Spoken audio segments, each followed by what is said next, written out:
அதிமுக வேட்பாளர் கோவையின் வேட்பாளர் சிங்கை ராமச்சந்திரன் செய்தியாளர்களை சந்திக்கிறார். அதன் காட்சிகளை பார்க்கிறார். தமிழ்நாட்டில் ஏப்ரல் 19 நடக்குது.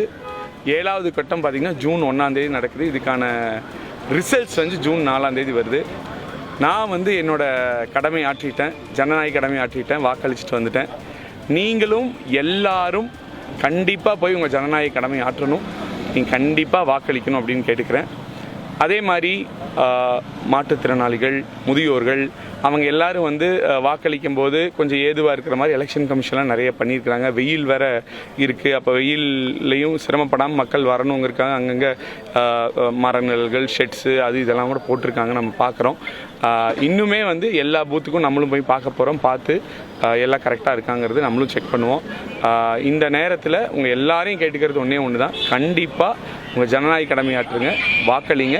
அதே மாதிரி ஓட்டர் ஐடி இல்லைனாலும் பரவாயில்ல, 12 ஆவணங்கள் எது வேணால் வச்சு ஓட்டு போடலாம் அப்படிங்கிறதையும் கொடுத்துருக்குறாங்க. நீங்கள் பாருங்கள், அதில் எந்த ஆவணம் இருந்தாலும் சரி நீங்கள் எடுத்துகிட்டு ஓட்டு போடுங்க என்று கூறி விடைபெறுகிறேன். தேர்தல் ஆணையத்துடைய ஏற்பாடுகள் எந்த அளவுக்கு இருக்குன்னா போதிய அளவுக்கு அது சொல்லக்கூடாது. தேர்தல் ஆணையத்துடைய ஏற்பாடுகள் போதுமான அளவுக்கு இருக்கா?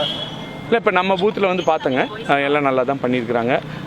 கண்டிப்பாக நான் இயர் பை இயர் பார்த்திங்கன்னா தேர்தல் ஆணையம் அவங்களுக்கு தேவையான இதெல்லாம் எக்யூப் பண்ணி இம்ப்ரூவ் பண்ணிகிட்டே தான் வர்றாங்க. நம்ம வளர்ந்துட்டே தான் வருது.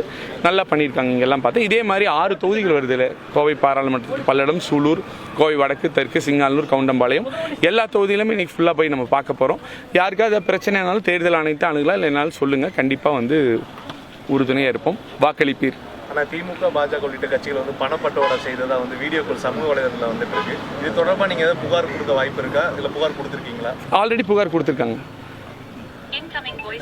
ரொம்ப நன்றிங்க. நன்றி. தேங்க்யூ.